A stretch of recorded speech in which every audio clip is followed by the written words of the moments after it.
boa tarde, bom dia, boa noite ou até mesmo boa madrugada para quem está nos ouvindo na madrugada ou vendo no YouTube. É com muita alegria que iniciamos mais um Prosas Sociológicas e hoje com uma novidade especial. É com muita alegria que hoje a gente tem o nosso primeiro convidado.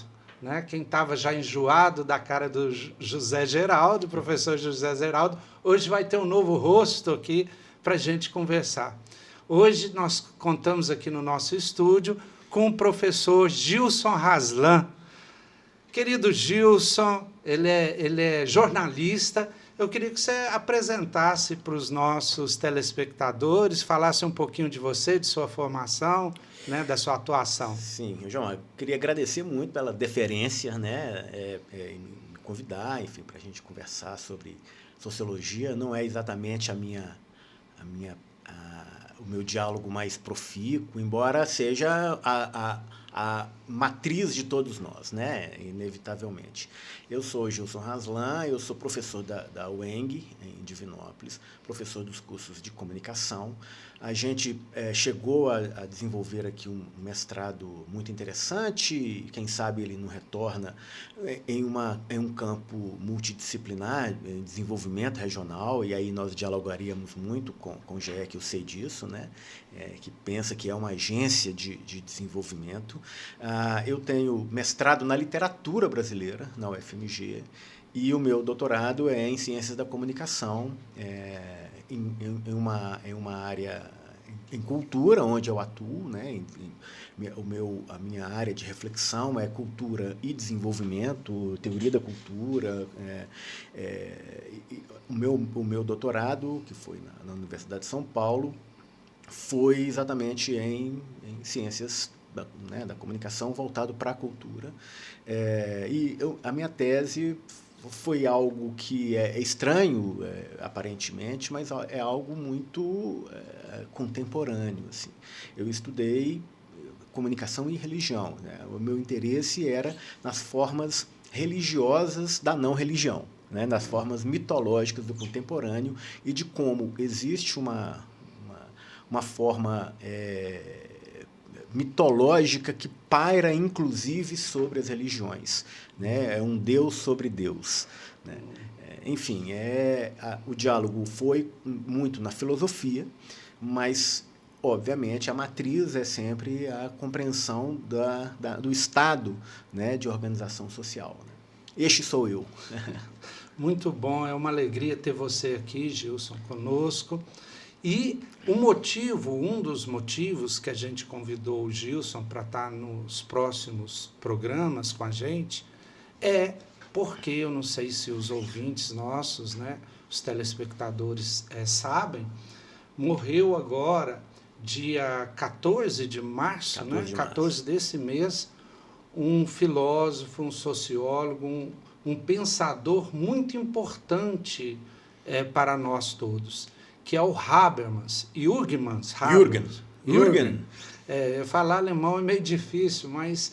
Então, ele desencarnou agora com 96 anos, com uma vida muito profícua.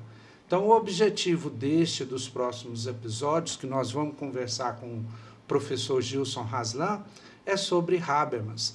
E indo direto ao ponto, professor, quem foi Habermas? O que você nos fala desse pensador?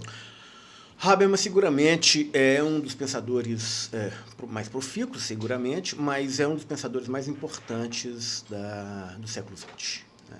A gente ainda está por saber, muito provavelmente, a minha impressão é de que ele será importante também para o século XXI e os vindouros. Né? Habermas não chega a ser um clássico, no sentido de que, por exemplo, o Georg Lukács, um filósofo húngaro, marxista, que se propõe a criar um sistema filosófico completo, total. Ele não chega a ser um clássico, como eram os clássicos do século XVIII, século XIX, mas Habermas ele tem uma produção filosófica muito consistente, tem um programa de filosofia. Ele propõe uma forma de constituição da vida social baseada na ética. A gente vai conversar muito sobre isso, né? Bom, Habermas nasceu em 29, né, 18 de junho de 29, e o percurso dele como pensador tem muito a ver com esta configuração social em que ele nasce, né? 29, a gente estava no entreguerras. Ele estava na adolescência, né? Na Segunda Grande Guerra Mundial. Então, ele estava na adolescência, mas ele cresceu, né? Ele nasceu e cresceu, a primeira infância dele foi numa Alemanha absolutamente dizimada, humilhada pela Primeira Guerra, né? Só para dar uma contextualizada mais geral, a Primeira Guerra foi uma guerra da Alemanha contra a Europa, uma guerra imperialista da Alemanha, né? Foi o segundo Reich. Né? É verdade. O Reich alemão era o Império Germânico, né? Que pretendia se recuperar, né? O terreno que havia pretensamente perdido, seja para as repúblicas do Ocidente, seja para o Império Russo, né? A leste.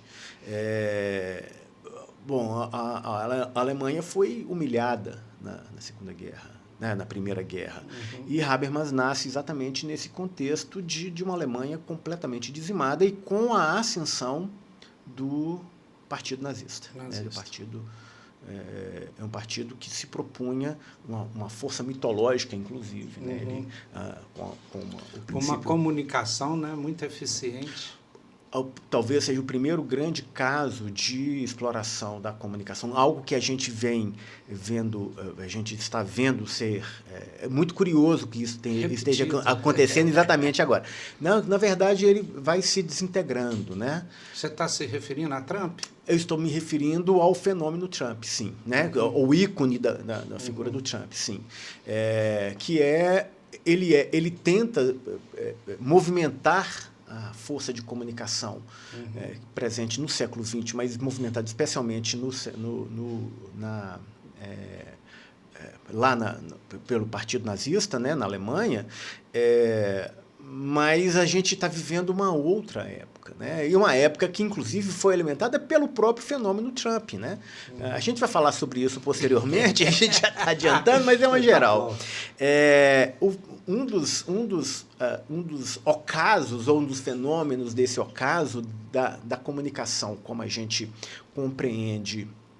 compreendeu, né, o nascimento de Habermas e a ascensão do nazismo, são, por exemplo, as tecnologias de imagem sintética, né, o chamado deepfake, né?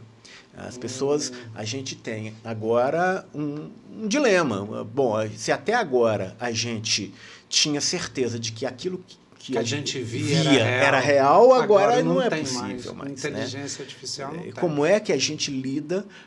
Este é o dilema habermasiano, a gente vai falar sobre isso posteriormente. Como é que a gente lida com um princípio de racionalidade mínima sem ter clareza do que aconteceu? Sem ter clareza de uma base mínima da verdade factual. Né?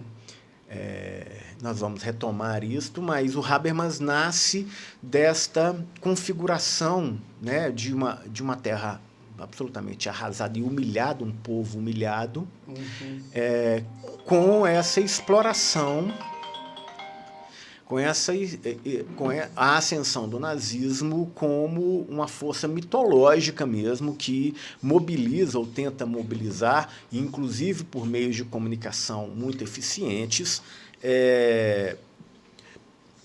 as formas de uma grande Alemanha, e de uma Alemanha, e também é curioso que esteja acontecendo isso agora, neste momento, né? Os povos iranianos resistindo a essa ascensão talvez do ocaso do modernismo representado lá, cujo cume foi exatamente o nazismo. Né? O nazismo que movimenta o arianismo, e a gente está vendo agora o povo ariano, o povo iraniano verdade. resistindo e mudando efetivamente, né? Assim, a gente pode falar de talvez um último lance dessa ordem que foi inaugurada no século XIX, com o capitalismo. Uma nova ordem está para surgir, a gente não sabe ainda qual vai ser. Eu já tenho anúncio disso, né? Multipolarização, enfim. Vejamos, não é muito o nosso debate aqui não, mas é interessante a gente observar como é que os tempos eles vão se reencontrando, né? E por isso talvez Habermas seja importante para a gente pensar também o contemporâneo, né? Se a gente pudesse resumir assim, tudo o que ele fez, que é muito difícil, é muito profícuo em muitas áreas, mas seria assim, uma defesa da democracia, uma defesa do Estado de Direito, seria isso a produção dele? De uma ética da liberdade. Uma ética da liberdade. Uma ética da autonomia, uma ética da liberdade, a gente talvez deva aprofundar nisso, sim. A democracia, ela só faz sentido, né, desde Kant. Né? Isso, eu imaginei Kant, eu vejo Habermas muito Kant, né? Ele sempre vai a Kant. Ele é dois alemães, né? Então ele pega a tríade alemã, né? Ele pega Kant, ele dialoga profundamente com Hegel e também, em boa medida, embora aos trancos e barrancos, com Marx, né? Que são três pensadores fundamentais para a democracia, né? Entendi. Um criticando o outro, um aprofundando o outro. Né? O que o Habermas, para o bem e para o mal, faz é fazer uma crítica ao Marx, e a gente vai, em momento oportuno aqui, a gente vai dialogar falar sobre isso. Né? Mas voltando ao contexto, ao Habermas, quem era o Habermas, enfim. O Habermas ele nasceu, então, nesta Alemanha dizimada, humilhada, e foi, veja só, eu não tenho a menor dúvida, não há uma biografia que trate disso de maneira tão... Talvez agora, com a morte dele, vá acontecer, né? Eu não tenho a menor dúvida de que o fato de ele ter sido e participado, Habermas, veja só, da juventude hitlerista, tenha marcado profundamente a sua... Ele participou, então? Ele era da juventude porque não tinha saída, né? Ou era. Ou era.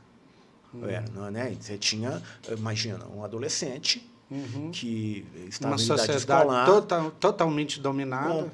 Dominada, muito menos dominada e muito mais encantada. É preciso lembrar disso. A Alemanha estava arrasada e veio alguém dizendo: nós vamos resgatar, vamos fazer a Alemanha grande novamente. Que maldade com o Trump. Né? E você vê que agora... Encanta, né? Encanta, e todas as estratégias, inclusive comunicativas, sociais, as engenharias sociais, toda a racionalidade instrumental, a gente vai falar sobre isso, a racionalidade instrumental foi mobilizada para a constituição deste orgulho alemão, o orgulho germânico. Né? O orgulho ariano, sobretudo. Né? O orgulho de que a Alemanha era melhor do que todos os outros. Mas não é exatamente no sentido moral, mas talvez no sentido histórico. Né? Assim, tem uma raiz ariana, né? A Pérsia, né? Como era conhecida, e na verdade é Irã. Eles se chamavam de Irã, né? Porque na verdade eles são Irã, né? Eles são a raiz do arianismo, né? Eles são um povo ariano. E o orgulho, é por isso que o Hitler faz esse resgate. O orgulho do Irã, veja onde é que o nosso Trump se meteu. O orgulho do Irã é o fato de ele ter sido diversas vezes ao longo de 5.000 anos de existência, talvez mais, enfim, ter sido invadido por diversos povos. E mantido a sua identidade. E mais do que isso, né, Jomar? Mais do que manter a sua identidade, quem modificou foram os arianos, os iranianos, que modificaram os invasores. Os invasores se tornaram iranianos. Isto é extraordinário na história humana, né? Assim, um povo que é tão fortemente identificado consigo próprio, que tem tanta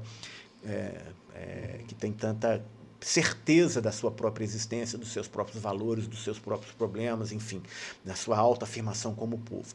O Hitler foi buscar isso e o Habermas, inevitavelmente, dialogou com isso. Muito jovem, ele não tinha condição nenhuma de contrariar isso, né? Isso seguramente sulcou, isso seguramente marcou profundamente o espírito do Habermas. Esse é o primeiro momento, né? O fato de ele ter sido participado da juventude hitlerista. Não podemos sequer cogitar que o Habermas tenha sido nazista. Isso não é possível cogitar. O Habermas se funda, como você indicou, na defesa da democracia, na defesa de uma ética da liberdade. Né? Mas esta marca de ter participado de uma Alemanha, de ter nascido numa Alemanha arrasada e humilhada, de ter participado da juventude hitlerista, de ter vivido o horror representado pelo Partido Nazismo, né, Partido Nazista, seguramente marcou a trajetória intelectual dele. Né? Tudo o que ele não é, ele viveu. Entendi. Tudo que ele não queria ser, tudo que o seu programa não propunha, ou propunha ao contrário, ele viveu. E ele viveu muito de perto. Né? Essa é a primeira grande marca do pensamento e da vida do Habermas. Né? A gente tem que pensar do outro lado também. Né? Qual que era a esperança? As duas grandes esperanças, né? Que depois polarizaram o pensamento global, né? Histórico. De um lado, a União Soviética, né? Com o Partido Comunista, muito marcadamente a União Soviética, e do outro lado, os Estados Unidos, né? Com o capitalismo liberal. A gente viveu, então, esta díade, né? No meio o nazismo e dos dois lados o avesso um do outro, mas utilizando as mesmas ferramentas que a gente pode chamar de razão instrumentalizada. Né? Seja a razão instrumentalizada pelo comunismo. A favor do comunismo e a favor do capitalismo. Né? Então, assim, o Habermas, ele nasceu e cresceu sob o nazismo, e a sua formação intelectual, que foi na escola de Frankfurt, ele é da segunda, já ele foi assistente do Adorno, né? Ele tem uma formação muito próxima do Adorno, por exemplo. E o Zé Adorno que convidou ele, né, para Frankfurt. Foi Adorno que convidou ele para Frankfurt. Só falando, gente, a gente tem episódios aqui sobre a escola de Frankfurt, sobre Horkheimer, sobre Adorno. É só entrar aí, né, no Prosa Sociológica, você vai ver todos os episódios aí para entender o que o professor está falando.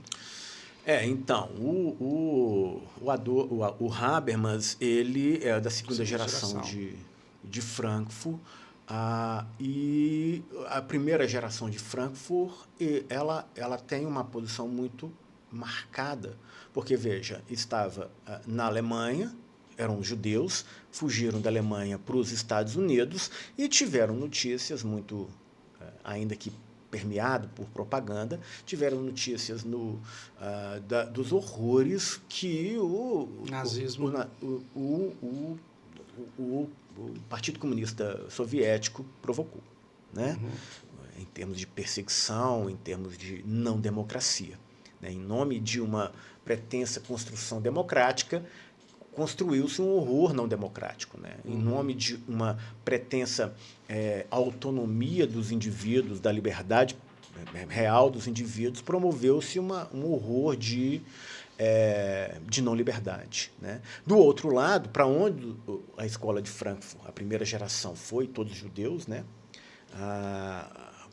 Para onde os pesquisadores foram, dos Estados Unidos, onde eles foram, afinal de contas, incorporados, né, como pesquisadores, e onde eles mantiveram uma produção intelectual importante, que era a terra da liberdade individual, eles assistiram a degradação ética profunda, em razão a gente pode chamar de heteronomia provocada pela razão instrumental capitalista.